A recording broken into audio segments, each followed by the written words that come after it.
Ready to be comfy for a couple hours. Yeah. Huh? Yeah. So. Yeah. Yeah. There we go.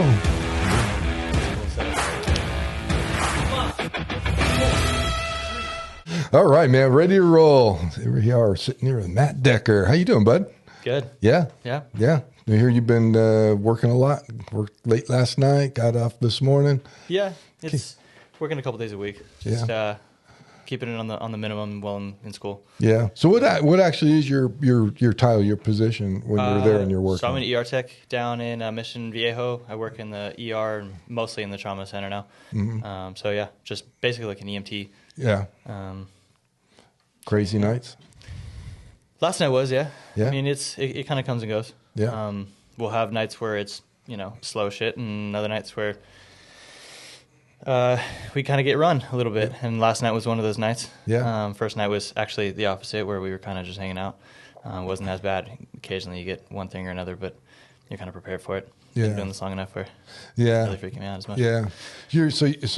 Your trauma center is probably a little bit different than trauma center, like say, in up in LA or yeah, a little bit. You're probably not getting the same type of just because of the demographic. Yeah. Correct. Yeah, exactly. Yeah. So we are a level 2 trauma center. There's different grades depending on kind of the resources that you have to work with, like whether you have certain surgeons or staff there 24 hours versus on call, things like that. So the one UCI actually in Orange is the highest level. So they have everything on staff all the time, 24 hours.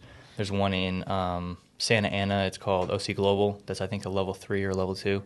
But yeah, we definitely get it a little bit different stuff, not as much like stabbings and shootings and things as maybe some of the shadier areas, but a little more like car accidents. Old people falling and hitting their head. We get a lot of that. Do you? Oh yeah, all the time. Yeah. Yeah. I guess that is the demographic. Yeah. That down Mission Viejo, Laguna Hills is old money. So, yeah. With old money comes old people. Yeah. So what was it about being a nurse that caused you to gravitate towards it? What made you go in that direction? Honestly, it was kind of a long route. I started off college, much like most people in college, not really knowing what I wanted to do, and I come from a history of artists and stuff like that. So I started with photography, and a couple of years in, kind of realized that there was really no money in that, or it's difficult to make money in that. And at the time, I was a lifeguard, and kind of realized like, hey, I like being the guy that people can turn to when shit hits the fan, and I kind of want to improve on that and improve on my medical knowledge and my medical performance and things like that. And so I was like, okay, I'll be a paramedic. And then quickly realized that paramedics are firefighters. And so I was like, okay, I guess I'll be a firefighter. And pursued that for about 6 years. Actually get my bachelor's in fire, went to fire academy, worked for Long Beach Fire as an AO for a while. And then kind of just while I was doing that, I was also working in the ER at St. Joseph in Orange.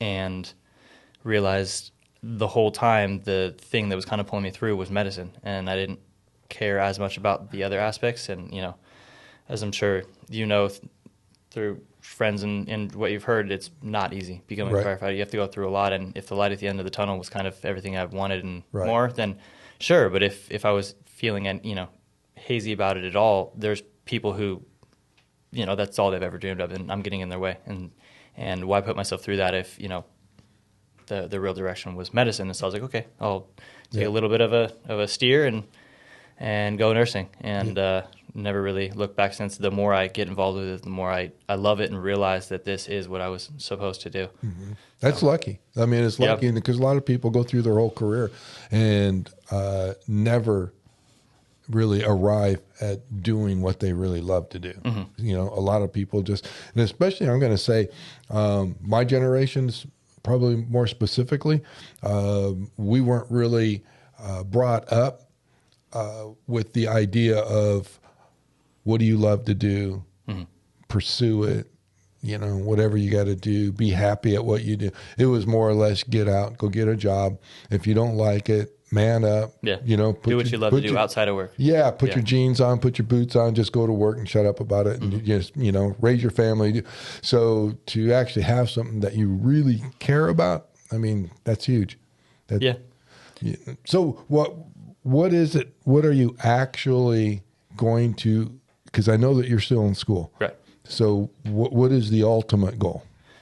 Well, ultimate immediate goal is just to get my RN work in the ER and or the ICU. I want to do both at one point or another because my goal after that is to work in a trauma center, preferably either mine or UCI. UCI's got a pretty nice one. Mm-hmm. They've got a lot of opportunities.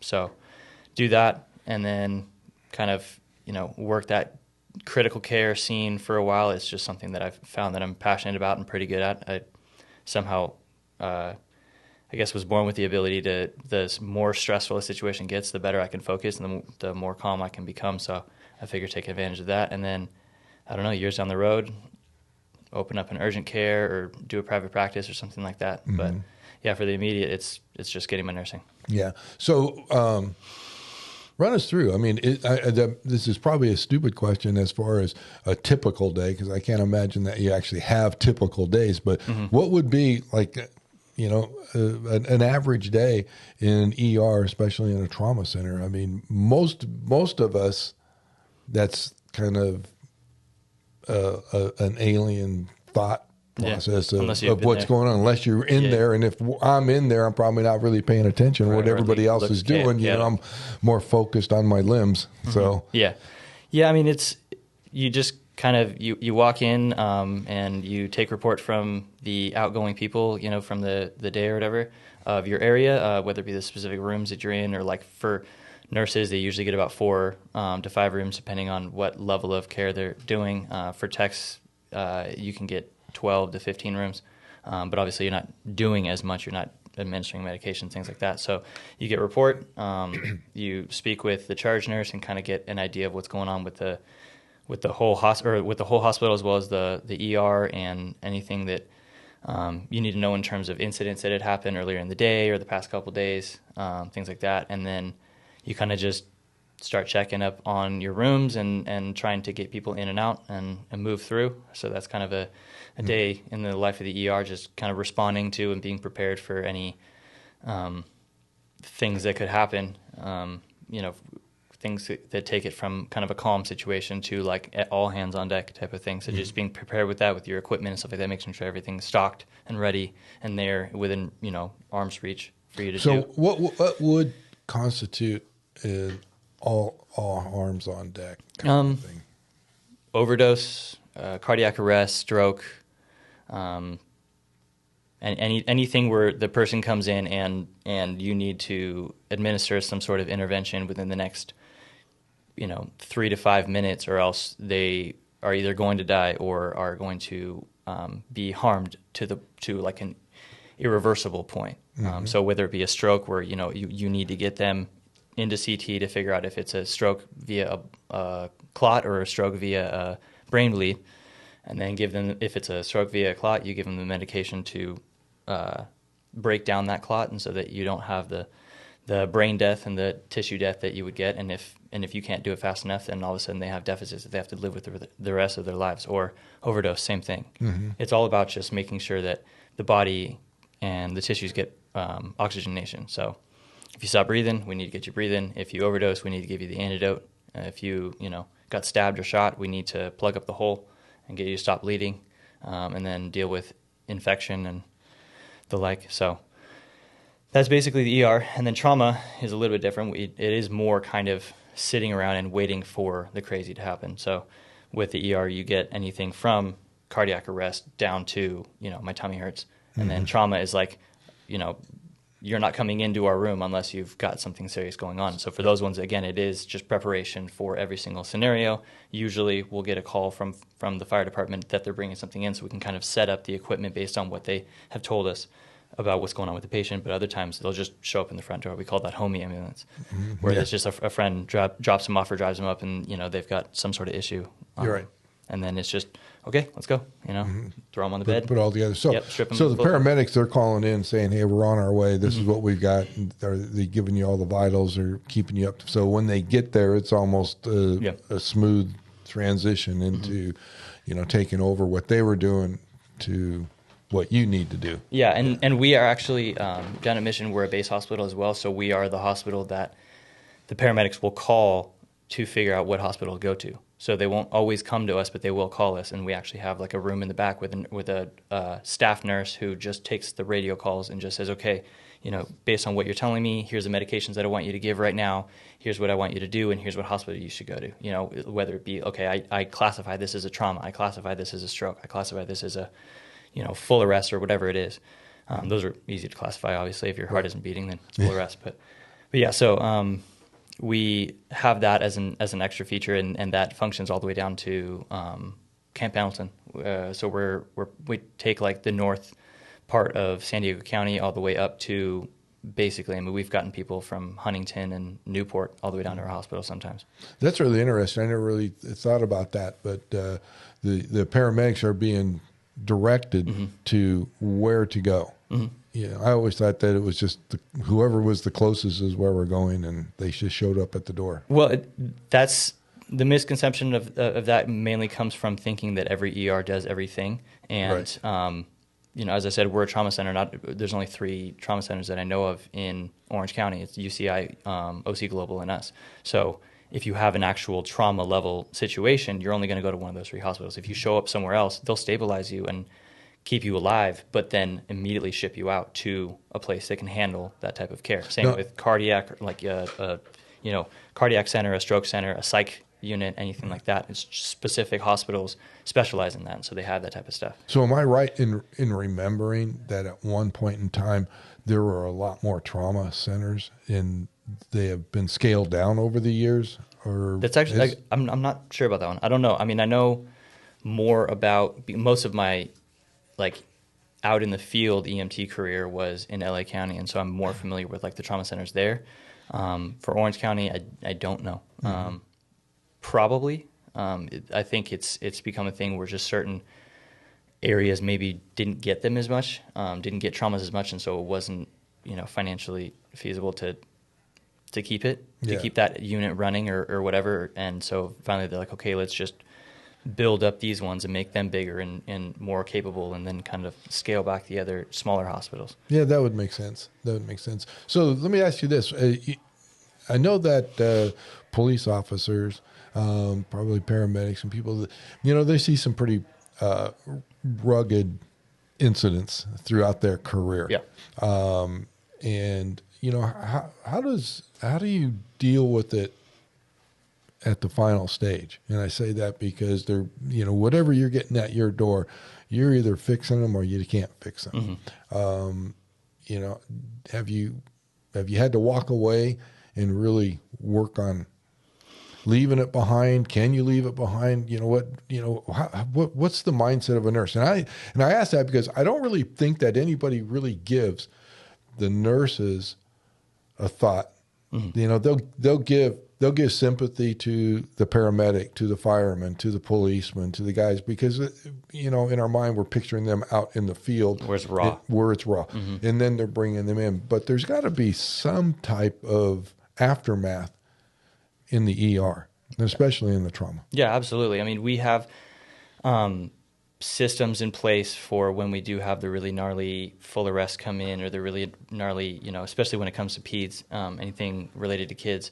We have, I can't think of the word right now, but basically like a post-incident conference where we kind of just talk about what happened and anything like that. And there's resources available to us if we really need it. I've kind of weird in that way where I've always been fortunate enough to not be affected by it. Even from day one of kind of getting into EMT, I just, as soon as it's not my problem anymore, it's not my problem anymore. Right. As harsh as that sounds, it's allowed me to be able to do this job where I literally, I just deal with it, and I can walk away and within a couple minutes drop my adrenaline back down to kind of base level and continue on with whatever I do. But there are a lot of people who can't do that, and especially people working in pediatric oncology or a burn center or some of these gnarly places. Yeah. Keck Medical Center up in the UC or USC Medical Center is obviously they're in a much rougher demographic, and so they do see a lot of tough things. Probably the gnarlier stuff that I saw was more when I was out in the field. I was working in Linwood and Willowbrook and places like that, so I did see some of that stuff. But again, for me, it just has always kind of come naturally to be able to compartmentalize it and just put it away. But It is good. And it is good to be able to speak to somebody if you feel like you need to and not be afraid to do so, which I'm sure you've dealt with, as an officer as well, that, Right.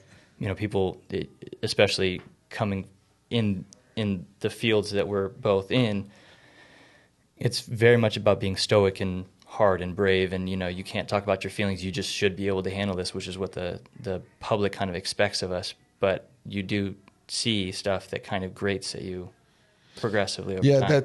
That's a good point, because I know that as far as police officers, they're held at a higher level, and they're expected to be strong. They're expected to be able to handle really tough, stressful situations. While chaos is going all around them, they're the ones that everyone's looking to bring some peace and some order and whatever is necessary. So, I have seen that part of it where the police officer has done his job, only to later back at the station just be wiped out. Of course. Absolutely. Whether it was the scene, whether it was the outcome, didn't matter. But I've seen them really be strong. I've seen them take charge. I've seen them make all the right decisions in a bad situation, only to later just like you said, that adrenaline drops. And that's when that's when it really hits you. You don't realize. I mean, I've found that even in myself.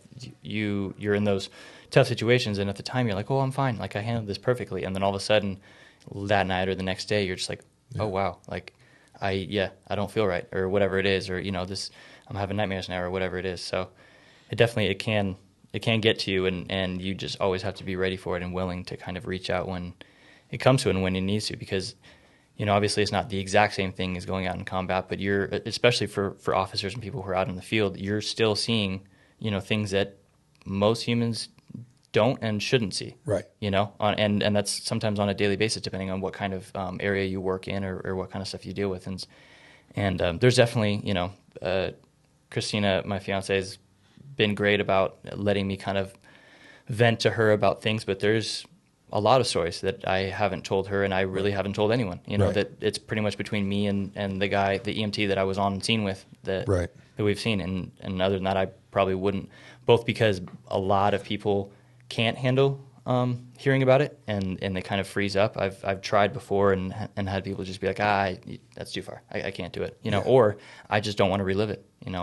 I just would prefer to kind of keep it in that outside. I have heard that, and I've felt that more often than anybody would probably think or realize. It is something that you've already been there, you've already done it, you've already handled it. I don't want to go back and revisit it. Right. Not that that's always the best way to handle things. I think one of digressing a second, one of the areas of law enforcement that I would love to see change, and that would be more help for the officers after really stressful situations. Not just, they do have counseling after an officer-involved shooting, for example, because that's the ultimate in stress. But I think that there's a lot of other things that they're seeing on a day-to-day basis that I've felt as though police officers probably should have annual psychological testing. Yeah. That's, they see so much that, and you're right, that the public doesn't know or understand what they're seeing. That's one of the things when we were going through this last year of, police officers and police departments not being appreciated for their value and what they do.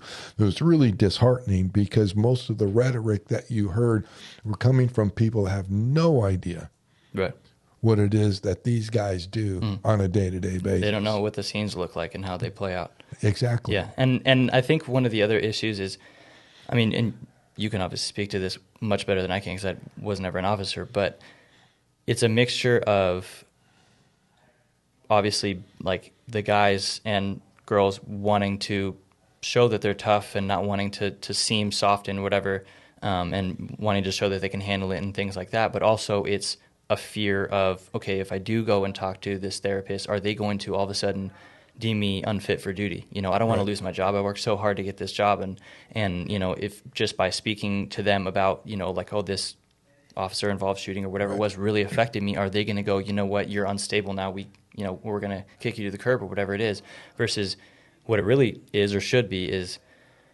I just need to be able to process this. I can go back. I can still do my job. I'm still perfectly capable of doing my job. But I just need to be able to process this, because if I keep it in, then I'm going to have either a mental break or turn into one of those people that are in the news, and are giving cops a bad name in general because they just couldn't handle it anymore. That was one of the main, when this first started, I mean, obviously it's been a problem for a long time, but when it first started really rearing its head and people were saying, they need better training and this and this and that, I was saying, well, yeah, but you don't know what that scene really looked like. You don't know what really played out in that scene. And it's tough. Right. And I think, but then again too, my experiences are going back a lot of years. Back in the day when I was in law enforcement, it was more the officers. Number one, they didn't have the availability. Oh, that's a good idea. Here we go. Cheers. Cheers. Getting heavy. That is so good. They didn't have the opportunity to reach out, and the counseling wasn't as readily available. Mm-hmm. For one. The other part of that was that there really was a much stronger belief in being hardened, Absolutely. and not show softness, not show that something actually, was bothersome. And that to me was the hardest part in watching guys. And fortunately for me, I never really had any really tough situation, never involved in a shooting, never, involved in anything that would be really, considered. I've had the car accidents and the different things, but it's like you said, you can kind of work through those. Mm-hmm. But I knew some officers that were involved in shootings, and there was never a fear back then of talking about it if there was counseling. Because it was more of an idea with departments and with counseling, and everything's fine. He's good. He can go back. Right. I think things are a little bit different today. Yeah. I think that they analyze it, look at it a little bit deeper, which I think is important, because if somebody is not suited to go back, they shouldn't go back. Yeah, totally agree. For their health, for the health and safety of the people around them. It's a very hard job to do when you have all your faculties firing on every cylinder. To go back and have a little bit of concern or questions or whatever it is, it's just reflection. It's just not a good idea. But I would just love to see. Probably, I don't know if it filters down into like ERs and trauma centers, but I really think that police officers, fire, paramedics, anybody that sees tragedy, have annual psychological testing or counseling or something. Just make sure everything's good. Make sure, or at the very least, have it like available. Yeah, as an option. Yeah, I totally agree. Yeah. So when you decided that you were going to do this, and this was the direction that you wanted to go, and you decided you had to go back to school and get the schooling, and I know you've been going for quite a while, and to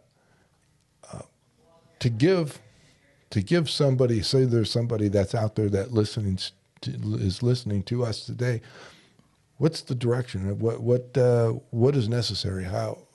For nursing, for nursing, for like say your goal, going nursing, be an RN. What's the path to get there? What's it like? Well, you start off by getting the prerequisite classes, your biology classes, anatomy, physiology, microbiology, things like that, so you can understand how the body works. If you don't know down to the cellular level how the body functions, you won't understand why the medication that you're administering does what it does, or why the person with this condition, why these various symptoms are happening, based on their condition, things like that. So you start off with all of those things, and then you just apply for a nursing program. There's tons in the state, and you just kind of pick one. I was fortunate enough that I was working in the hospital for a few years before I actually got into nursing school, and so I had enough people in my ear telling me you don't need to go, the private college route, the 4-year university route, things like that, because you're going to get the same license and the same degree as the guy who goes to community college, except you're going to be 90 grand in debt and they're going to be $5 grand in debt, So I was fortunate enough in that, and so that's the kind of the path that I took. And then, it's usually just to get your RN, it's about a 2-year, really, really intense kind of you don't see the sun for 2 years type of program. Mm-hmm. And then you get your RN, and then depending on, if you were in an associate's, like a community college program, you'll get your ADN, or if you're up at a university, you get your bachelor's, and then you kind of just start working. And hopefully you have some sort of connection to healthcare in the meantime, and so you can kind of step up to them and say, hey, I've upgraded now, so do you want to hire me? And it's a lot easier than trying to go and find a hospital. Although right now, I mean, every hospital's desperate for people, so yeah, they'll take anything. Yeah. So going to take a little right turn here and kind of talk about that, because there's been so much talk because of the pandemic and because of mandatory testing, mandatory vaccinations, and if you don't, your job's on the line. And there's been a lot in the media about nurses and doctors and whoever that's affiliated with some of the hospitals refusing to get the vaccination and actually losing jobs, from what we hear. What kind of an effect does that have? I mean, are we seeing that truly in the hospitals, people refusing to be vaccinated, not being able to work because of it? Or, I mean, you do a little bit, at least in my hospital, my personal experience. It's more like you'll get those occasional really stubborn people who are not doing it just because they don't like to be told what to do or being forced to do something. And while I don't necessarily agree with a mandate or a forced vaccination, especially for healthcare workers, because the people who are mandating, usually don't have any background in medicine, and they're trying to tell medical professionals that they don't know anything about health or about their own health. So I don't agree with mandating it. I do agree with the vaccine. I do agree with the booster. The people that are coming into our ER that are very, very sick are the ones who are unvaccinated for the most part, unless you just have some really tough underlying problems, and those are the anomaly things, which are unfortunate, but it just is what it is with literally anything you can have out in the world. So, yeah, the people who are really stubborn I don't necessarily agree with, because they're kind of just doing it just to kind of stand their ground, and they're losing their job, and they're losing something they work very hard for. But again, I don't necessarily agree with you need to do this. Right. If you want to get tested every single day and come into work, and if you're willing to do that, and you would prefer to do that over getting the booster, that should be your decision. You shouldn't no one should be made to do any of this stuff. Right. I've kind of, for me and how I view it, is I believe that the government started the whole thing on the wrong foot. I mean, if they would have been a little bit more open about the vaccines, and maybe they actually didn't know, but when they started the vaccines, it was you need to be vaccinated, and then you're going to be 99% that you're not going to catch it, and you're not going to be a carrier, you won't need to wear masks. I mean, they laid it all out, and then everybody everybody that got vaccinated went down, and then it was, oops. Yep, you still have to wear a mask. You still got to wear a mask. And, you still can catch and you still need a booster in 3 months, and you can still be a carrier. Mm-hmm. And here, have a booster, and the booster is really not going to keep you from getting it. But if they would have said, okay, we can't keep you from getting it, but the booster and the vaccine and whatever is just going to make it easier for you if you do get it. Mm. It would have been a lot easier to understand. But the way that they went about it, it was like, dude, people just keep lying to us. Now, whether it was a lie or wasn't a lie, whether they knew or didn't know, I don't know. I'm not a someone who's going to, just make up my mind of what I feel and think and say that's the way it was. I don't know. And I don't think anybody really knows. All I do know is that we were all told something that wasn't real. And I think that really got the masses confused. Right. And it's become more and more difficult because of exactly what you just said, is that it could have been taken as strictly, health related, medical related, public safety related issue, and then it just became politicized, and then all of a sudden it was a us versus them thing, and then it was a government conspiracy thing, from the farthest reaches of COVID isn't even real, to whatever. Yeah. And the more the government's been handling it, the worse it's gotten. Even up to now, where all of a sudden, at the beginning of COVID, we were being told that you couldn't be around a single other person for 2 weeks if you were even exposed to COVID or had COVID or anything like that. And right. all of a sudden, they're telling the people who are literally interacting with the general public, trying to help them, the immune compromised, whatever, in the healthcare workers, if you don't have symptoms, you can go right back. It's just like, well, how does that work? How is it that you told us 2 years ago or a year and a half ago that we couldn't be around a single soul for 2 weeks, and all of a sudden right. you can go immediately back to work as long as you're not feeling any symptoms?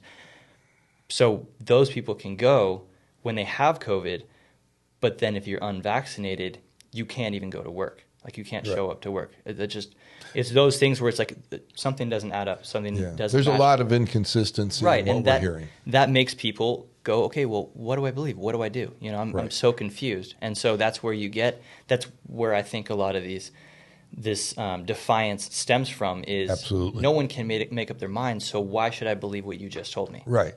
But it also is on the other side of it too, is, okay, why should I believe you either? Mm-hmm. I want to know for fact what it is that we're doing. And I don't think anybody has that answer. I don't know that this virus mm-hmm. Is predictable enough for anybody to have an answer to any of the questions. Yeah. Well, and look, the thing is, no vaccine is going to be perfect, and no vaccine is going to keep people from being sick, because that's literally how viruses and bacteria and any other infection work. That's how every living being works, or every living thing is that, and that's how, that's literally the source of evolution, is you have a certain strand, and then eventually, at some point, as it replicates, there's going to be just a slight variation in the DNA, and that becomes a new strand, or a new thing. That's how bacteria, gets diversified. That's how viruses get diversified. That's how people, came to be. They get diversified. So we can make a vaccine for what we have now, but there is always going to be a new variant. There's always going to be a new strain. It's the same reason why we have to get the flu vaccine every year. If we, if the flu stayed the same, we can just get the flu vaccine one time in our lives and be good for the rest of our lives. But instead, it's a new thing every single year. And so every single year they have to recreate a new flu vaccine based on what they have and what they see that includes those ones as well as the ones that we just had. And then they move on.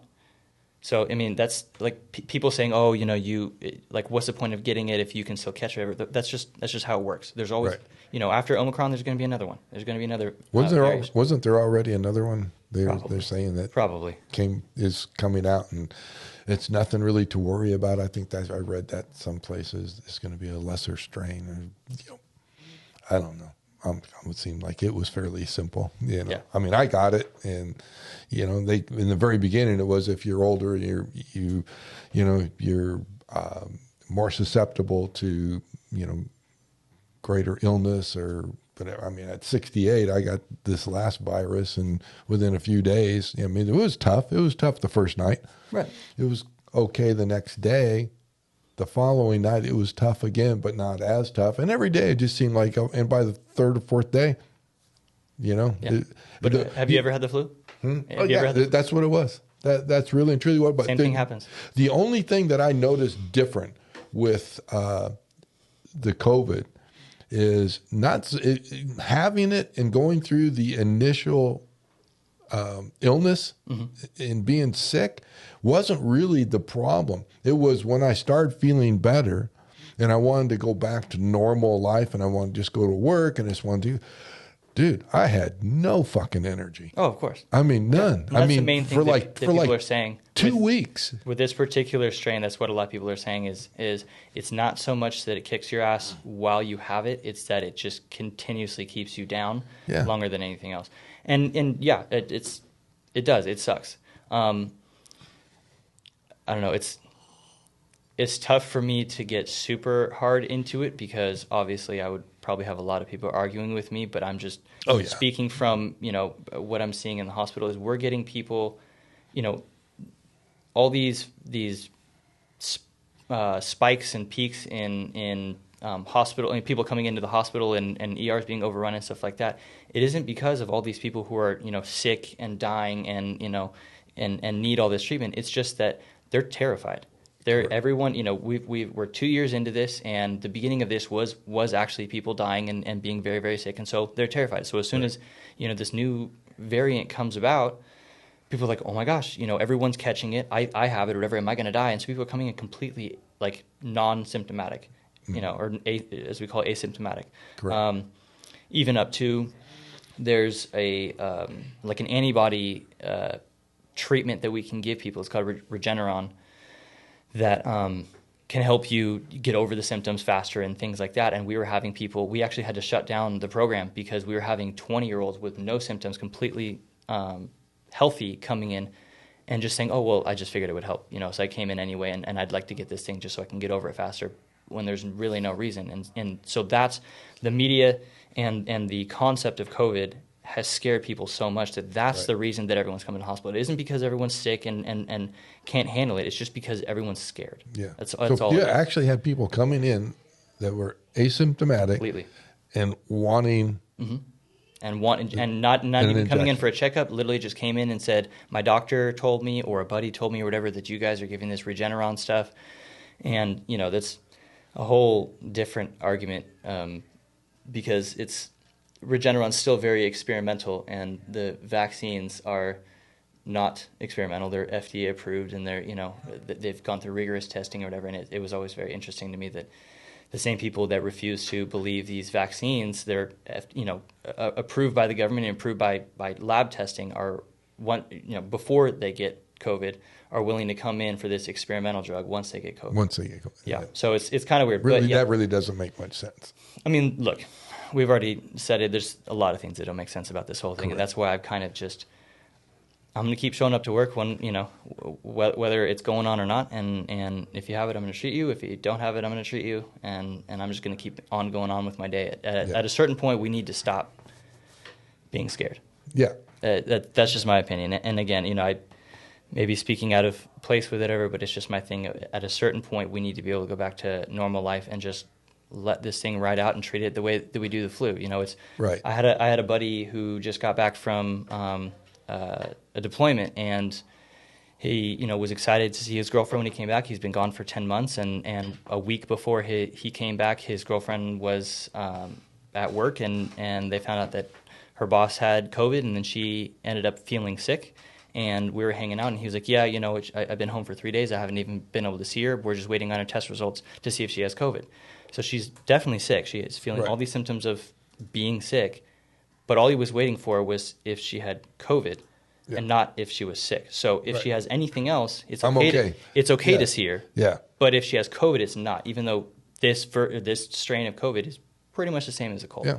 So those are the things where it's like it doesn't make sense to me. Yeah, that and you hit on something too that to me has just gotten way out of hand and is totally ridiculous, is this testing. And it's like, oh my God, people. Okay, so somebody and you talked to them 2 days ago and now they're sick with COVID, doesn't mean you have to run out and go get tested. Mm-hmm. And that's what I'm seeing is that, man, all you have to do is hear that you were around somebody at some point in time and you're going to go get tested. Right. It's like, no, wait until you're sick. Right. Exactly. If you don't especially now. Yeah, as long as you're vaccinated, I hope, I don't know how long it'll take, but I hope that we one day do get to the point where we treat this the way that we do the flu, because the flu was, a very real thing. Everyone was aware of it. It wasn't like it was hiding or a secret or anything like that. Yet people were walking around unmasked, living their lives just like normal Yeah. up until COVID came about. Right. You know, so why can't we get to that point again? Right. Where, you know, we can just go, okay, it's just, this is a new part of our lives that we just have to accept. It's never going to go away. It's just going to be a thing that's just going to continue to happen, and we just live our lives. I honestly, I feel that we as people, the human race is ready for that. I think we're willing, but we have too many different sectors that, whether it's the educational system, whether it's private business, whether it's government business, that are keep pushing the agenda and keep pushing the idea of COVID, and if you're sick, you have to report it, and if you know somebody that's sick, you have to report them, and I mean, it has gotten so out of hand. That if that would just quiet down, I think the rest of us would just go, it's fine. I mean, it's like England giving up. They finally said masks are not mandated any longer. Right. So hopefully that's a trend that's going to start, and we'll be able to at least go back to some type of normalcy. Yeah. I do think, I mean, I could be completely wrong, but I do think that we, even with this surge that we have, because it was definitely, much more transmissible and much more, communicable, and but people saw that despite that, it really, I mean, there was still deaths and things like that, but it wasn't just as gnarly as the beginning of COVID was, because a lot of people are vaccinated and things like that. Yeah. So I do think we are in that progression, but we probably will have a couple more speed bumps to kind of roll over before we get there. Yeah, I just want to go to the grocery store or the bank and not have a mask. Right, exactly. And then all of a sudden now, Fauci or whoever, the department or the government or whoever it is that keeps coming out and gives us all these, new directions.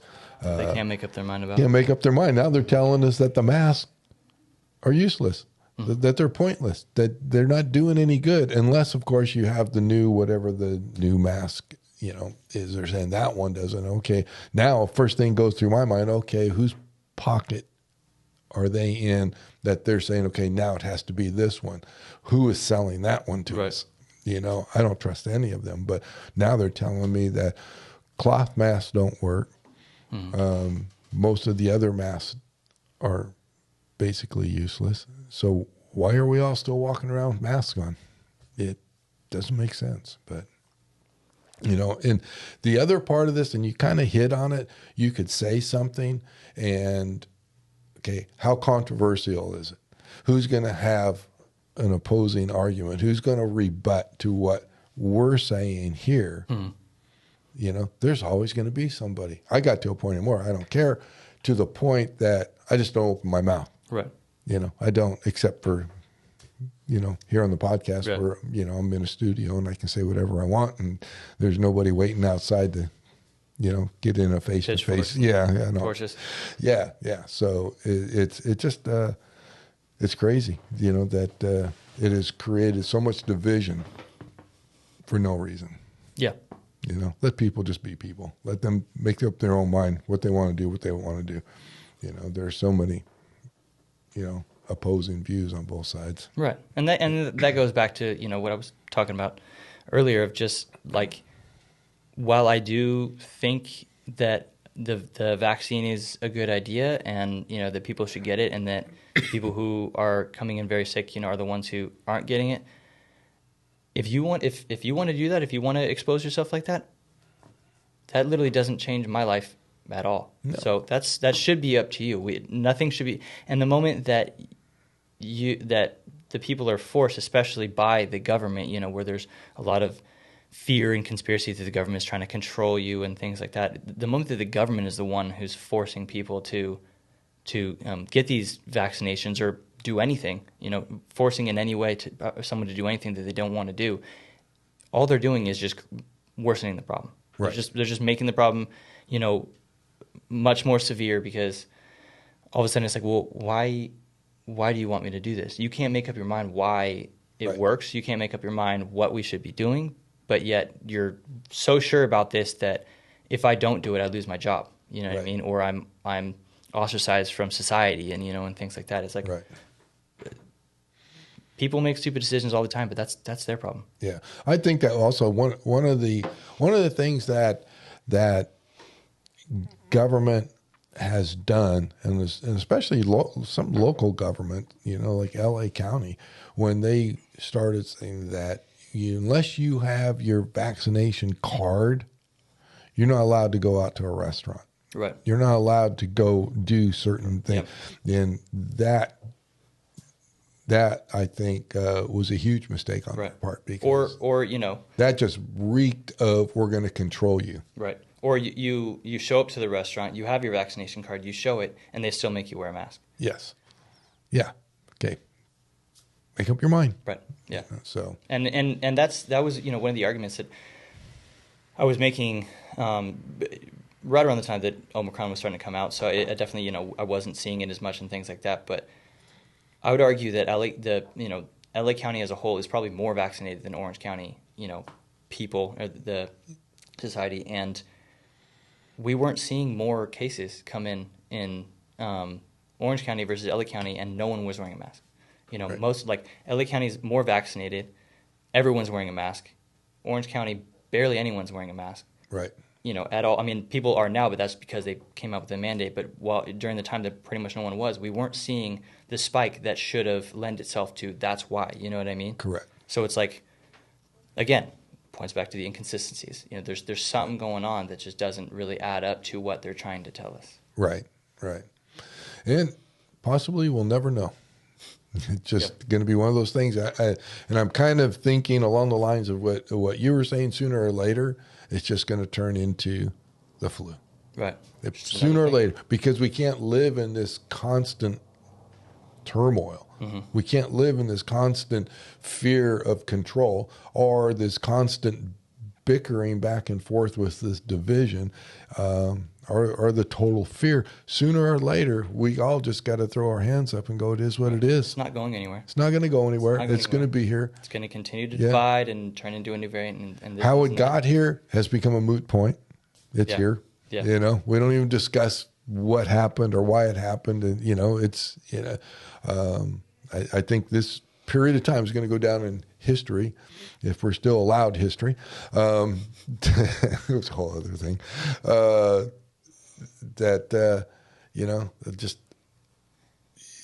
Leadership let a lot of people down, and not just our country. Mm-hmm. I think worldwide leadership let everybody down. They just didn't know what they were talking about. They acted as though they knew what they were talking about, only to back up.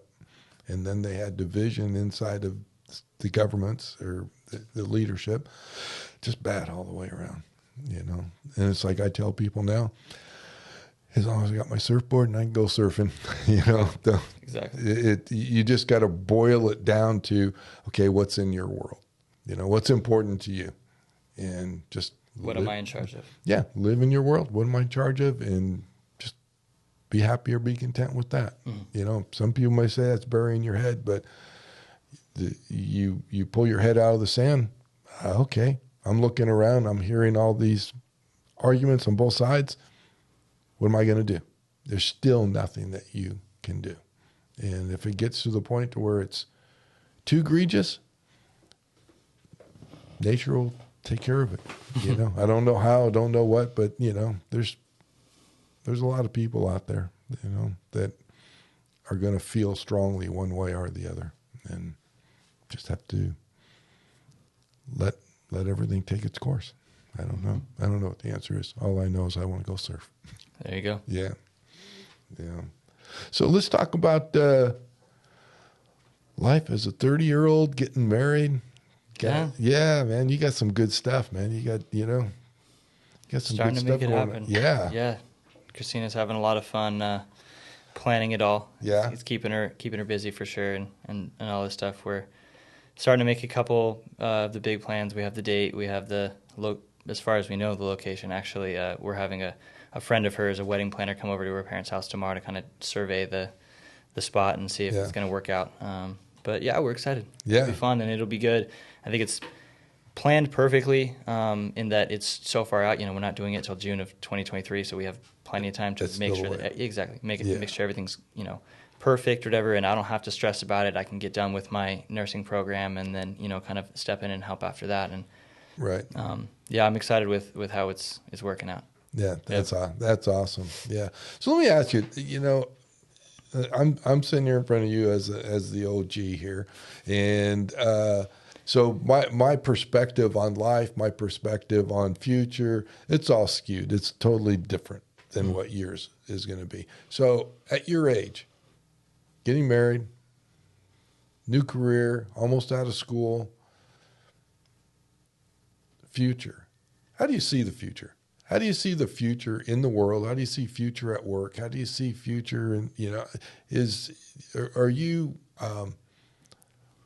comfortable moving forward?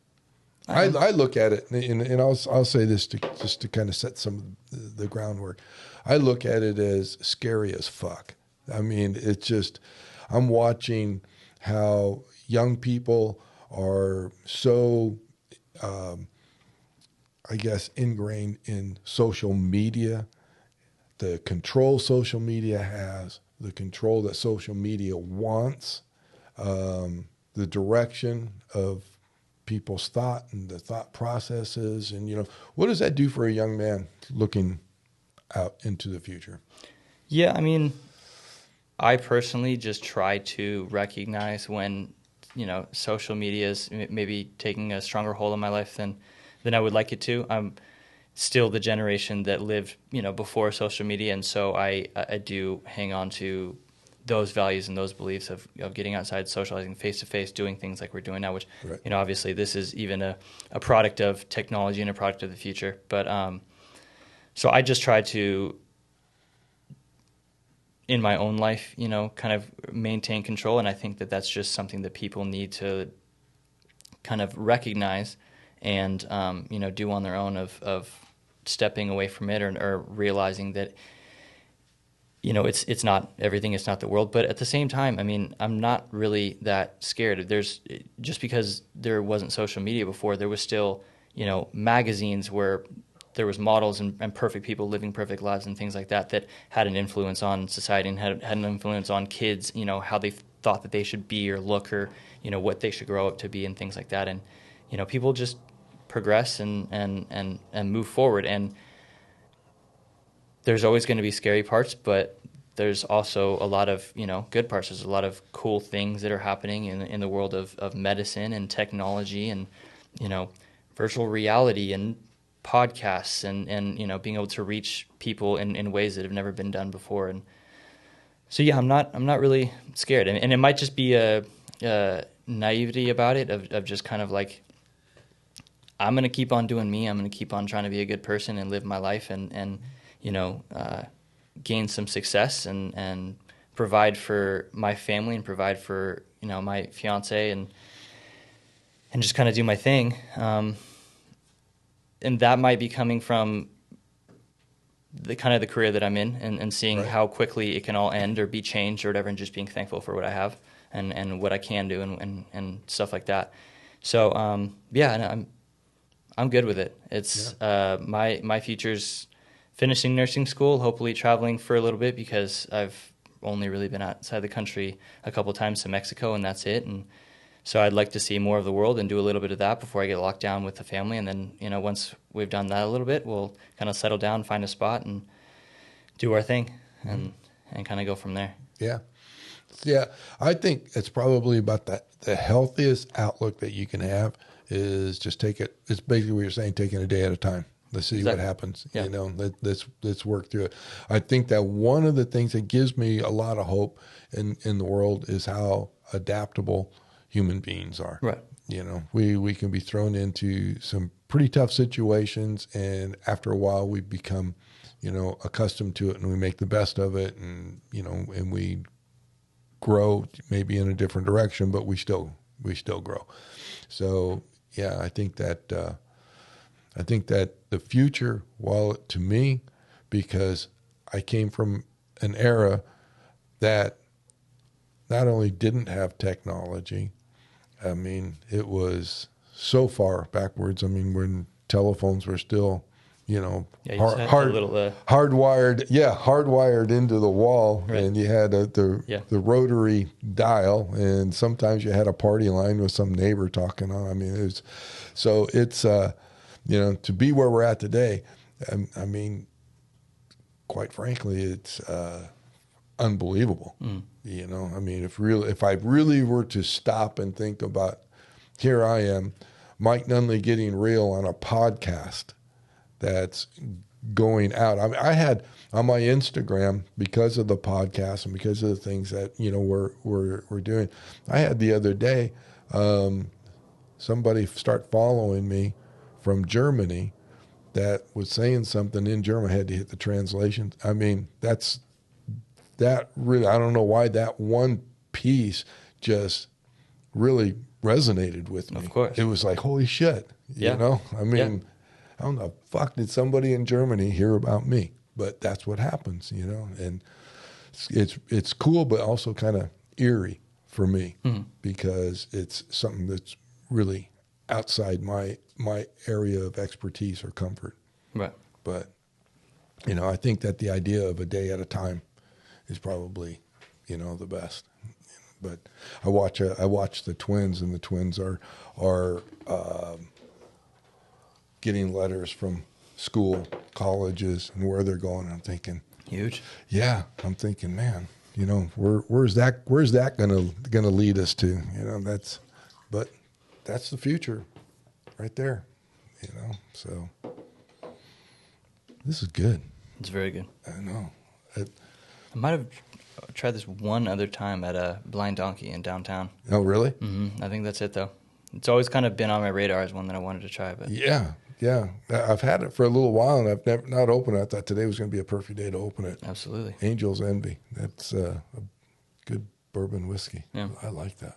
I think I told you we're at the end of nursing school. My kind of gift to myself is we're taking a trip to Kentucky to do the Bourbon Trail. Oh, yeah. Yeah, so we're going to do that. We're trying to find flights and stuff like that right now, but we're going to do like 3 or 4 days in Kentucky and then drive out to Nashville and do the Nashville bar scene and music scene or whatever.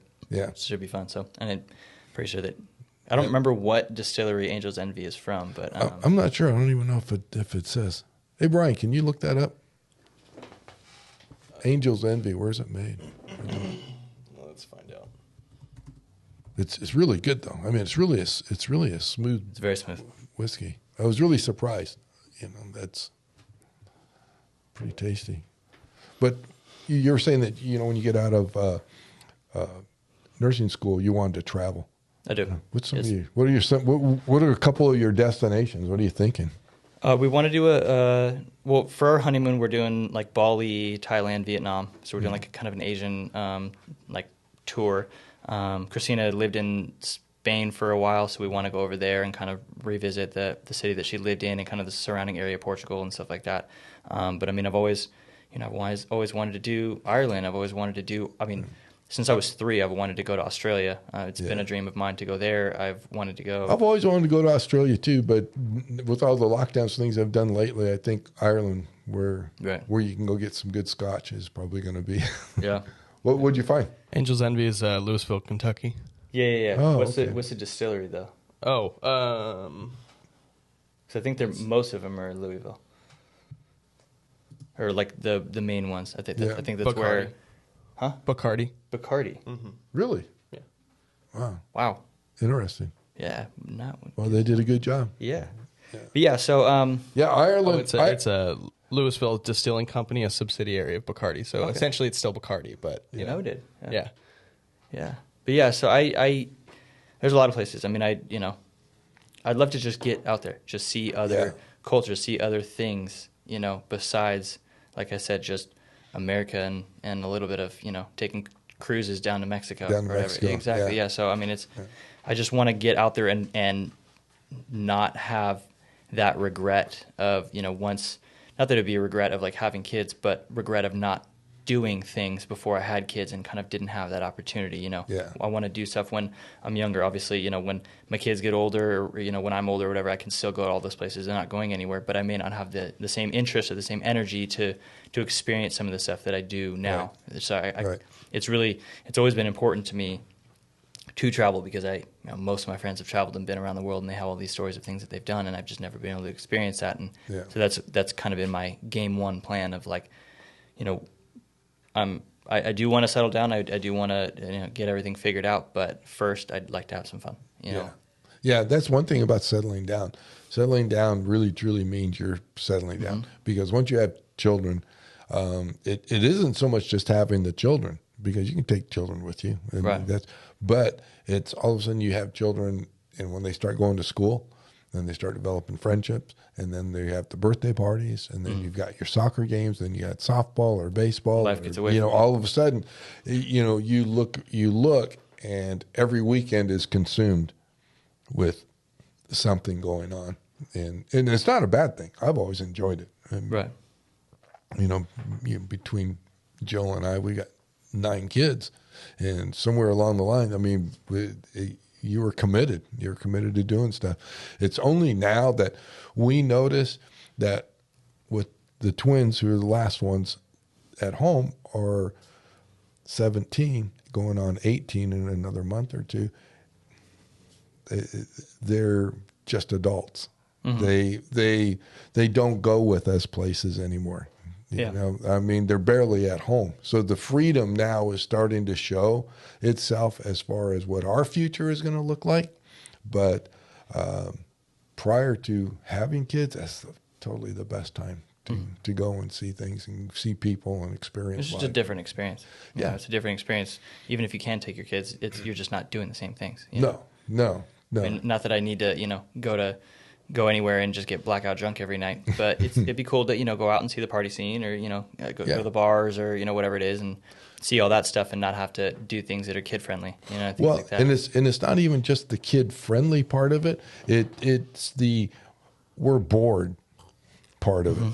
I mean, if you're not doing something that is a kid friendly scene, they're bored. Right. And one thing about kids, they're going to tell you they're bored, right? And they're not going to be happy, and they're going to be dragging, and they're going to be, and they can really put a damper on,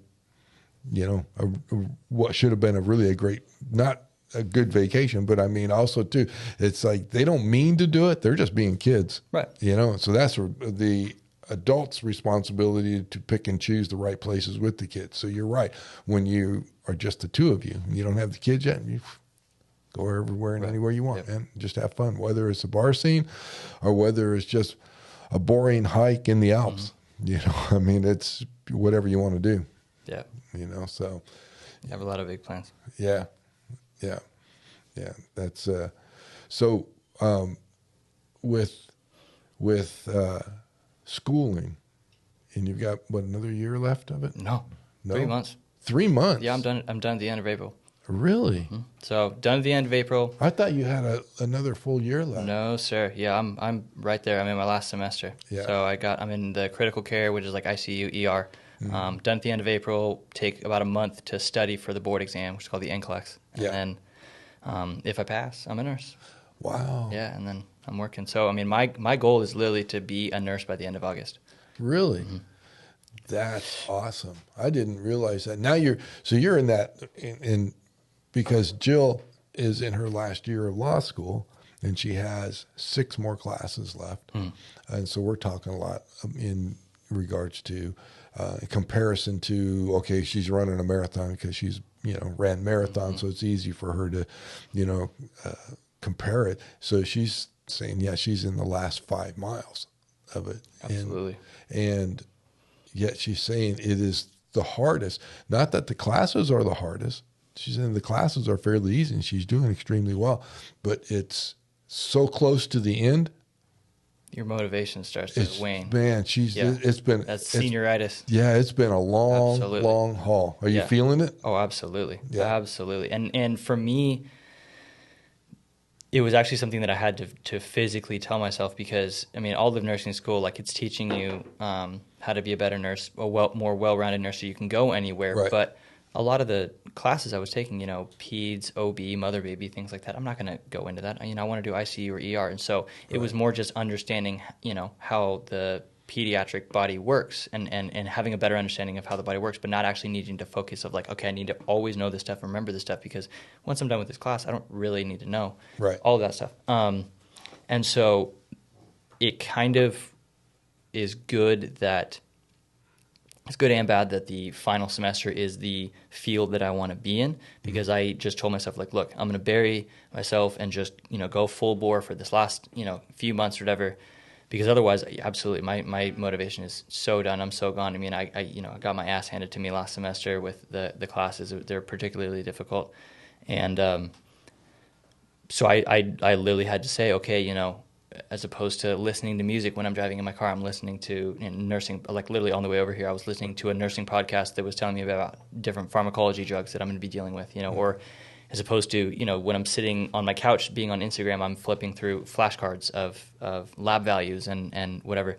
But having to physically like force myself to really, really, really apply, because this is the final stretch. And, not only do I want to know this stuff because this is teaching me what I'm going to be in, but also there is no more school after this. Right. It's, once I'm done with this, if I don't remember this stuff, I'm tossed out into the world, and I'm expected to be able to perform. And if I can't, I'm not going to be successful. I'm not going to pass the boards. I'm not going to be a good nurse, and and things like that. So, yeah, it's definitely been more of like it's go time. It's buckle down time. It's change your habits. Don't sit around. You shouldn't go a single day without getting 2 to 3 hours of studying in of one form or another. Do or die. Exactly. Yeah. So and that's what I'm saying. It's good that at least the stuff is like interesting to me. So it's not like I'm doing peds or psych or something like that at the end where it's just like, God, I'm so over this anyway, and I don't want to be here. I don't want to learn this. I have to, so I'm just gonna get the bare minimum just to be able to pass and get through. It's like, okay, this is the time that I really need to focus is also the time that like the stuff is interesting, and it's fun and it's really cool. I have my second clinical day on Monday, and my first one was last Monday, and I was in the burn unit at UCI, and I got to just like be involved in the really serious burn cases. We had a guy who was high on meth and decided to put gunpowder in a blender and tried to blend it and exploded in his face. And holy shit. Yeah, blew his face off, his chest, blew his hand off. So he was like covered in like 2nd and 3rd degree burns across his face and his chest, and then blew his hand off. They had to actually reattach his thumb and revascularize it, which means like reattach all of the veins to get blood flow throughout the whole thumb and the whole thing. Wow. So, and I'm in that unit again. That's super interesting. So it's like, seeing how the drugs work, the interactions of the different drugs, and having a profound understanding for what happened in the patient's life leading them up to why they're in front of you, and then what you're going to do and everything that's going to happen, and then based on that, what you expect to happen, going out. It's really cool because I take a lot of pride in my work, and especially in something that I am passionate about. I want to be a confident nurse. I want to be one of those guys who, can walk into a room when shit's hitting the fan and go, okay, you're going to do this and that's going to do that, and, this is going to interact with that and blah, blah, blah, blah, blah, and just, kind of, all right, and let it all happen, and the person's saved, or whatever it is, and so it's been fun. It is cool. So let me ask you this. Because you see, at least for me, I've seen, the RNs coming in and they're take charge people, and we're going to do this, this, this, and this, and they got the master plan. Where does the physician come into play versus the RN? Well, I mean, there's 2 ways to look at it. There's the joke that the PAs do what the doctors don't want to do, and the nurses do what the PAs don't want to do. Mm-hmm. Basically, we get the grunt work. But basically what it is, and the way I've always looked at it is the doctors have the understanding of medicine to the umpteenth degree. And so they make the final judgment, the final call in terms of, processing the orders for the medications that we want to give and things like that. And then the nurses are the ones who are in the trenches. They're the ones who are elbow deep in the patients, actually administering the medications, interacting with the patients, checking on, progress of the patient's condition afterwards and things like that, and reporting back to the doctor. So the doctor is very much more book smart. And that's not to say the doctors aren't involved. I mean, some of the more, high risk and high level procedures only the doctors can do, surgeries and intubations and crikes and things like that, the doctor's the only ones who can do it. But for the most part, it's the nurse, walking into the room, talking to the patient, assessing the patient, figuring out what's going on, reporting back to the doctor, and the doctor reading what the nurse said and going, okay, based on what I see and what I know, here's what you have or here's what I think you have. All right, I'm going to go, chart and write down a bunch of stuff, and then the nurses go and administer the medications and do all this stuff. So it's much more hands-on, which is kind of what I wanted. When I made the switch from going fire into medicine, right. It was, okay, what direction do I want to go? Do I want to go PA? Do I want to, go doctor? Which I quickly shut that down because I hate school, and I wouldn't be able to do another 8 years of it. Yeah, I'm not that smart. But I just kind of watching the nurses, I realized that they're the ones who are involved with the patients. They're the ones who are actually doing the procedures, doing the things, and that's where I wanted to be. And, aside from just the opportunity to expand out into literally any field that you can possibly want, if you get bored with one, you just go, okay, I'm going to go another direction. But I just like the hands-on aspect of it. Now, why not a PA? That was more because of the limit in terms of directions that I could go. So there's a nurse for every single field: oncology, med-surg, ICU, ER, you name, the style of medicine, there's nurses for it. PAs, there's only a select few. And they only do certain procedures depending on the field that they're in, whether it be ER, they're doing they're stitching up patients, and they're kind of, doing again, the stuff that the doctors don't want to do, just don't feel like dealing with it. They're doing a lot of stitch jobs and kind of basic procedures and things like that. Versus with a nurse, I had the options of kind of going any direction. If I got over something or thought I was super into a certain type of field, and then just decided, I hate it or whatever, I had that opportunity to go somewhere else. And then also, once I have done this for a while and I'm kind of burned out on ER and ICU, I can get my NP, which is nurse practitioner, and then be at the same level as a PA, except I can have my own practice. Mm-hmm. So PAs have to work under a doctor. So they have to have standing orders under a doctor. They have to have a doctor on staff at a private practice or a facility who signs off on all of their drugs and all of their whatever that they do, versus NPs, they can do whatever they want. So it was more just opportunity. I never wanted to be kind of boxed in with where I wanted or where I could go, Mm-hmm. So do you know exactly what direction you're going to go? ER, ICU. Is that? Mm-hmm. Yeah. It's just everything. I mean, especially now that I've gone through nursing school and kind of seen all the other aspects, I just don't have as much of an interest in that. I want the really critical, you are, if I don't do something, or myself and my team with the doctors and the nurses that are in my unit don't do something, you will die, mm-hmm. type of, or, things can take a turn for the worse very quickly type of thing. I like those really, really, really stressful situations. I'm kind of an adrenaline junkie in that way. Does it scare you? No, not really. Really? I mean, it has before. There's definitely been times where something just I hadn't seen before, happen, and I, my brain kind of locked up, and I, that's why they always say, especially for firefighters and police officers and things like that, you do training when you don't need it. You do training when, you're just sitting on your ass at home, or not at home, but at the station or whatever, right. Because you need your body to be able to just react without your brain telling you to do so. Because especially when you're new to the field, or when you're new to a particular situation you've never seen before, the very first thing to go is your thoughts, right. And your knowledge and your understanding. And you need your body to just kind of act without you even realizing that it's doing it. Right. So yeah, there's been situations where I wasn't really sure how to handle it, but luckily I was surrounded by a team that did and could kind of pick up the slack, or say, hey, grab this thing, over. And one of the main things, at least in my experience, what I've found is all you really need is someone to just kind of snap you out of it, Right. You have that, oh shit, this is happening type of thing, and you just freeze, and you don't know what to do. You don't know what the next step is. But then all of a sudden, someone gets you out of that mode, and all of a sudden you go, oh yeah, sorry, and then you can go, and you can just start firing. So it just comes with experience, but yeah, for the most part, I like it. So now you're out of school, you test. Come August, you're a nurse. You go into it. Now you've got that responsibility. Is that responsibility right out the gate, or is there No, it's a new grad program.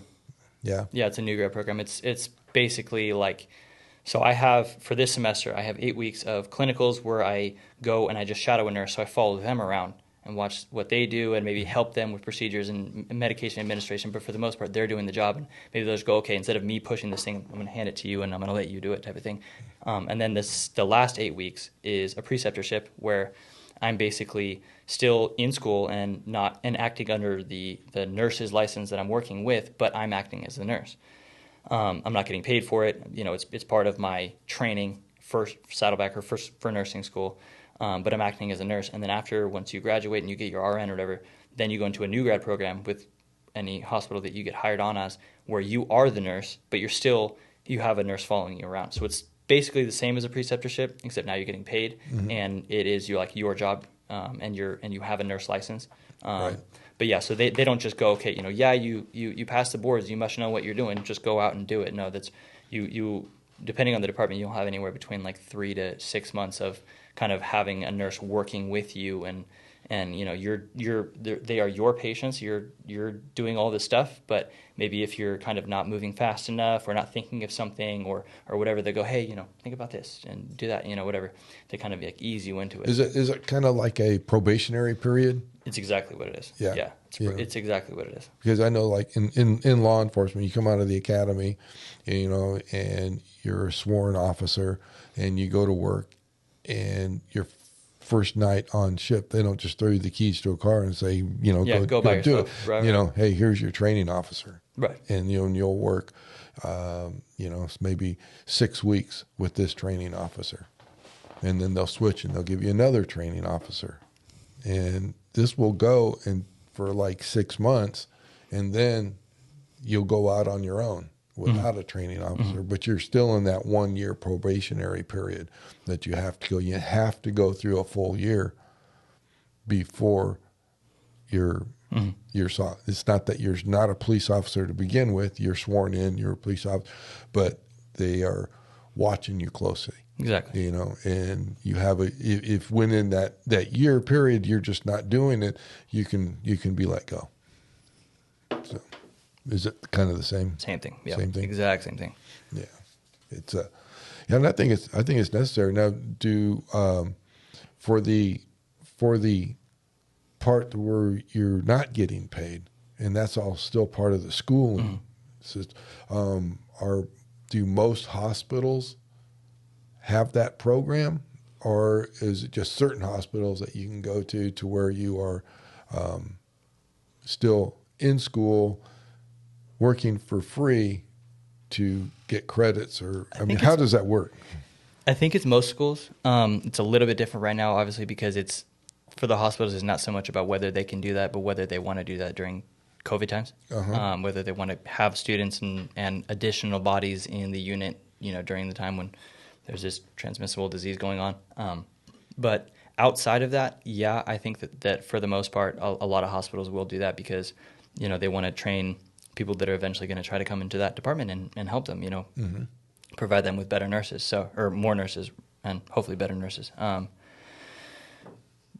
But for the most part, at the very least, it's the hospitals that will accept the 4th semester students. So, like, as far as I know, most nursing programs, the final semester is critical care because it's the highest level of care. It's the highest level of pharmacology and et cetera. So if they accept 4th semester students, they'll also accept preceptorships. And then the ones that are just like, we just do like the basic med surg, like the lowest level, whatever, may not as much.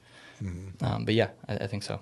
Yeah, that's it's really interesting. Now, how long do you think that it takes? And I ask this question because in sales, for example, if you get into a particular product line, and you come in, no experience, got to learn the product, got to learn technique, have to learn how to close, you have to learn to really get to a level to where you can be pretty much left alone. You're doing well. You've got goods. It takes about 5 years to get there.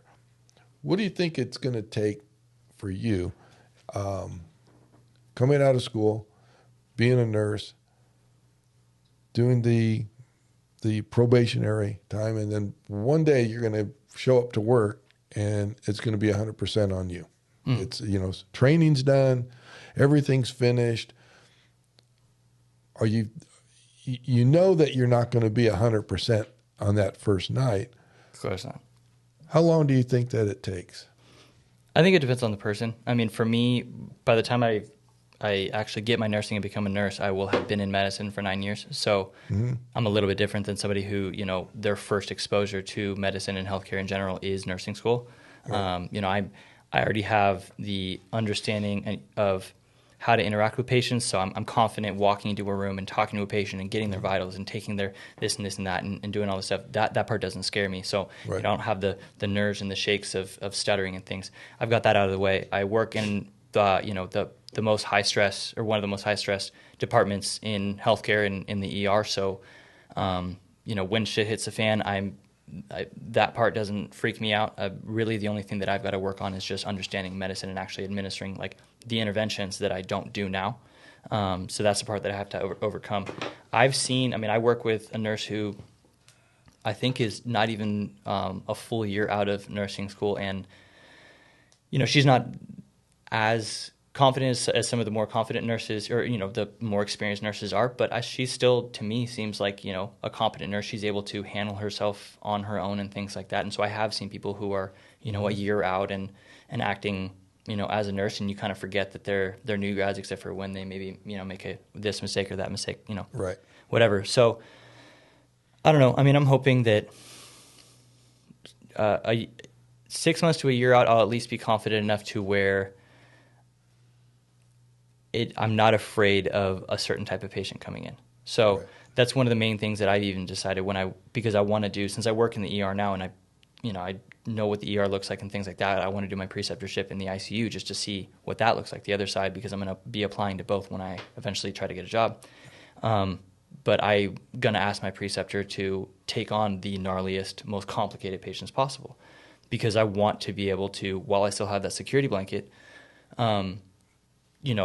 see that type of stuff, know how to handle it, know what to do. And the way I look at it is, they're not going to let that patient die just to spite me or just to teach me a lesson. So the worst possible thing that can happen is that I get embarrassed. I look like an idiot. And I'm going to look like an idiot anyway. Mm-hmm. Every single person coming out of nursing school and acting as a new nurse does something stupid, and looks like an idiot and embarrasses themselves. So if that's the worst that I'm going to experience, at least I can take on these really complicated cases while I still have the person to kind of help me along, versus right. going, what, I just don't feel confident with that enough yet. Can we take this other guy that's a little bit easier? And then all of a sudden, my new grad program is done. I'm pushed out into the world, and I get that case because I don't get to pick and choose anymore which right. cases I get, and they're complicated, and I don't know what I'm doing. Right. So I want to set that foundation from the very beginning of, let's go. Let's see some really, really tough stuff. And you can yell at me and you can berate me and whatever, but we're still going to treat that patient, and I'm going to learn in the process. Yeah, and I think that's such a good attitude to look at it, and to know going into it, yeah, I'm going to make mistakes. Mm-hmm. I'm going to do that, mm-hmm. and going into it knowing that, I think, is really probably the best way of handling it, because it takes some of the pressure off that you're going to have to be perfect. Right. Because you're not going to be. No one is. And I've been doing this for 9 years, and I still make mistakes all the time. And I'll tell new techs that are coming in who are, relatively brand new techs, or, brand new to even medicine. They'll ask me questions. I'll be like, dude, there's still situations where I have no idea what to do, or no idea how to handle a situation, or I do something really dumb and I look back and go, what was I thinking? Mm-hmm. I know how to handle that situation. I've done that 15 times, but this one time, for some reason, there was a little tweak in how it was set up or what was going on that just made me go, just panic and freeze. Yeah. Again, I've been doing this 9 years, so I expect mistakes, but I would much rather make those mistakes and learn from them now, and build that foundation versus kind of just putting it off. Yeah, I think that anybody that goes into any kind of stressful situation that thinks that they're not going to make mistakes, just fooling themselves, because there's so many variables that are going to happen that you may not react properly on one of those variables, and it's just the way that life is. And I don't care what industry or occupation you choose, it is going to happen. Everybody's fallible. Everybody's going to make mistakes. Everybody's going to make a bad decision. That's just part of being human. Right. you know. The problem isn't the mistake; it's whether you choose to learn from it or. Well, it's two things. One is do you choose to learn from it, which is going to cause you to reevaluate yourself and admit I made the mistake. The biggest problem most people have that don't grow and don't learn is that they don't want to admit that they have made a mistake. Mm-hmm. So if you admit it at first and learn from the mistake, that's the biggest step towards it. The other is not being afraid to throw yourself into situations where you may make a mistake. And other people do that too. They ride that fine line between, you know, it's a little bit too risky and I'm not going there. And so they stay status quo, which means they're just staying neutral. Mm-hmm. They're not growing, you know. And to be the best at anything, you have to grow. And to grow, you have to make mistakes. Mm-hmm. I tell people all the time, you know, I've had a lot of successes in my life, and I've had a lot of failures. I've never learned a fucking thing on any of my successes. But my failures, I've learned a boatload. Of course. You know, and that's the key to life. That's the key to growth. That's the key to just, you know, being the best that you can be. You know, so, yeah, it's a fun thing being where you are at, but it's also challenging. You got a lot. You got a lot of life ahead of you. Yeah, challenge is fun. Yeah, in anything, really in anything you do. Can you imagine going through life and not being challenged? I mean, going to work. Everybody talks about the money that they make going to work. Money doesn't mean anything. It really doesn't, because I don't know anybody that gets up in the morning and says, this is going to be another, you know, $85 today or $200. You're not counting them. You don't even think about it. You think about payday coming, and that's okay. But day to day, going through the grind, going through the stuff that we do, we're not thinking about how much we're making. We're thinking about the challenge. Even salesmen that are on commission-based, they're not thinking at the time that they're making the sale of how much I'm going to make on a commission for doing this particular sale. It's the challenge. Right. And without the challenge, I couldn't imagine having a job that I was so bored with that I didn't find challenging, yet had to get up every day and go do it. Yeah, I mean, and that's, you know, the main reason, or one of the main reasons, that I chose to do this versus working in an office or working in whatever and doing something that I enjoy to do, is that I want to, you know, be excited to go to work. Right. You know, and especially right now, there's absolutely days where I dread going to work. You know, it's really tough working in healthcare right now. But then all of a sudden, you know, the day when I feel the most down and the most just completely over it and, you know, contemplating just getting out of it and going to do something else, something really crazy comes through the door, and it's a really cool and unique experience for me. And I come out of it and I'm stoked, and my passion and my drive for healthcare gets reinvigorated, and so that's it's about just like constantly, you know, improving. I found that even in myself when I first got into this field and I wanted to get my EMT, you know, like all I ever wanted when I was going through EMT school was to be an EMT, and I thought once I got an EMT, I'm like, I'm gonna be such a badass, and that's gonna be so cool, you know, and I'm gonna save people and save lives or whatever. And then I became an EMT, and you know, shortly afterwards, I was just like, damn, I'm the lowest level in the medical chain, you know, and I'm lame, you know. I gotta become a firefighter or a paramedic, you know. And then I got my degree and I got into fire academy and I finished that, and you know, that was all I wanted. And then it was, oh well, that's nothing, you know. I got to do something else, and you know, now it's nursing, and you know, once I get my nursing degree, I guarantee you that I'll be like, okay, well, what other certifications can I get? How can I be a better nurse? How can I learn more? You know. It's always just like wanting to do something better, that whatever I'm doing isn't enough. No, you know? It's not, and it never really should be. There should always be another step forward. It's when you have self-improvement and you want to be the very best that you can be. And it's not comparing yourself to anybody else. It's comparing yourself to you, who you are. Absolutely. And you push yourself, you drive yourself to be. Well, when you finally get there to where you've got this goal, you realize you know what? I can take one more step forward. Yeah. What if? Yeah. Yeah. And then you take that step forward. Now you can take another step forward. You never stop. You never stop growing. You never stop being, people that can just stop and stop taking risk. What's left? What's left? What's Stagnation. left? Yeah. There's nothing more left in life if you're willing to stop at that point. That's why one of the messages that I try to get across on this podcast is to older people.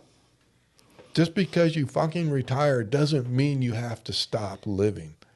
That just means you're opening the door for a different lifestyle. Mm-hmm. New passion, new opportunities, new whatever. It doesn't mean you don't get up in the morning and just you're not going to work. It means you're getting up in the morning. Now you have time to go do something else that you couldn't do while you were getting up going to work. And yet so many older people have given up on themselves. It's almost like retiring and being older is their ticket to dying. Right. And it's retiring from the job is retiring from life. Yeah. It's like, stop thinking that way. And I'm trying to also in messaging is tell younger people, don't tell your parents how old they are. Stop it. Stop saying you're old and you shouldn't be doing something. Start telling them, hey, you know what? You're young enough. Go do this. Right. Go try this. You're not too old.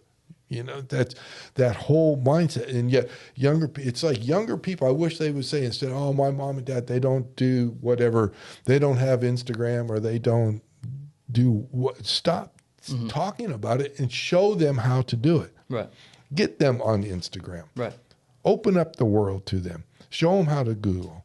Tell them what a podcast is. Right. There's so many great podcasts out there that elderly people in their, I don't mean elderly at being 90. I mean people in their 50s, people in their 60s, people 70s that should be listening to add a step in their life and add a little bit of risk and a little bit of opportunity and challenge and grow. I mean, you don't know.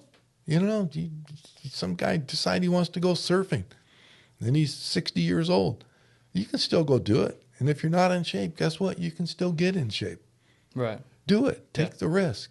Yeah. And I mean, even especially laying yourself to getting in shape, the getting in shape is how you extend your life and do more things and become more capable of doing all those things that, Christina's dad is probably like 78, something like that. No, he looks like he's in his mid to early 60s. Yeah. As healthy as can be. He doesn't have any medical conditions, anything. No one would ever believe that he's almost 80 years old. But he just keeps on going. There's plenty of people. There's power lifters who are pushing, 500 pounds, 600 pounds deadlifts and things like that, and they're 75. It's just like, who says that you can't do that? We as a species, we don't know. We don't know what the limitation is. Everybody has their own limitations, but I will guarantee you, especially in people that have gotten older, there are more mental limitations than there are physical limitations. People are busy telling themselves, I can't. I won't. It's the mind is a weird thing. And I tell this to my girls, to the kids. I've told it to my older kids when they were younger. You got a choice. You can either let your mind control you or you control your mind. You let your mind control you, and it's going to take you into a deep end. It's going to take you into a dark area because your mind really and truly doesn't want to be taxed. Your mind just wants to take the easy road. That's how come you're going to get up at 6 o'clock in the morning. You're telling yourself you're going to go start running and you're going to go do 2 miles tomorrow. And you're going to get back in shape. Well, tomorrow arrives. It's 6 o'clock in the morning. The alarm goes off. Your mind is telling you, I'll just stay here another 30 minutes. You just become the most creative person when it comes to excuses. Isn't that the truth? Mm-hmm. Yeah. So the mind will tell you these things you shouldn't do. And that's where a strong mind comes in. And if you do anything else in life, that's to create a strong mind and figure out, okay, what can I do? I'm going to go do it. I'm not going to give in and then do it. It's the most rewarding thing you can do in your life is to have a strong mind, force yourself to be disciplined, and then do what other people your age aren't doing. Yeah. You know, and I really think that in today's world, if we had more younger people promoting their parents and people that were older, rather than giving in and helping them get older by always telling them that they're too old or telling them they shouldn't be doing something or whatever, we'd probably have a lot stronger society. Yeah. Yeah. All the way around. Yeah. You know, maybe less people going in to see you. We'll see. Yeah. Well, it's been a great time, man. Yeah. It has been. This was fun. It was a lot of fun. It was really interesting too. Thank you for sharing a lot of what's going on in the ER and in the trauma centers. Yeah. And maybe we'll do this again once I'm a nurse. And absolutely. have an update podcast. Oh, absolutely. Yeah. Yeah, we sure will. So, thank you, man. Appreciate you. Okay. All right. Good night, everybody. Peace.